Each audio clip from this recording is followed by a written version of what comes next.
A Georgia state lawmaker, the wife of former Trump Health Secretary Tom Price, is drawing condemnation for suggesting that people with HIV might be quarantined to curb the spread of the infectious disease. Republican State Representative Betty Price, a former anesthesiologist who represents people living in the northern Atlanta area, asked in a hearing this week, "What are we legally able to do to limit the spread of HIV throughout the state?" "I don't want to say the quarantine word, but I guess I just said it," Price said to Dr. Pascal Wortley, director of the Georgia Department of Public Health's HIV epidemiology section. "But is there an ability, since I guess public dollars are expended heavily in prophylaxis and treatment of this condition, so we have a public interest in curtailing the spread, are there any methods we could do legally to curtail the spread?" Her remarks came Tuesday morning during a Georgia House of Representatives study committee meeting about barriers to access to health care in the state and are captured in video of the hearing. The remarks were first reported by Project Q Atlanta, a local website serving the city's gay community. Georgia was home to nearly 50,000 people diagnosed with HIV in 2014 and had the second highest rate of new diagnoses among all states the following year, according to the Centers for Disease Control and Prevention.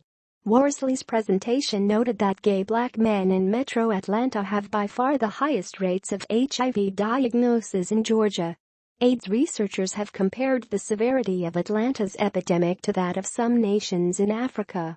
"It's almost frightening the number of people who are living that are carriers with the potential to spread," Price said during the hearing. "Whereas in the past, they died more readily, and at that point, they're not posing a risk. So we've got a huge population posing a risk if they're not in treatment." Jeff Graham, executive director of Georgia Equality, called Price's comments incredibly disturbing and evidence of the stigma that still exists around HIV. "It's very troubling to hear comments like that," he said. "It shows the amount of work that still needs to happen to educate elected officials on the reality of the lives of people living with HIV.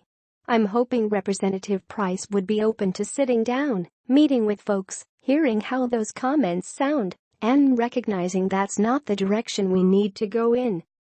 He notes that Price has in the past supported the full legalization of syringe exchanges throughout the state, an intervention that public health experts say would curb the spread of HIV. In Tuesday's exchange, Worsley did not directly respond to Price's question regarding whether the state could legally quarantine HIV patients. Instead, the epidemiologist called for the expansion of public health programs that identify untreated Georgians with HIV in order to help those people get proper care.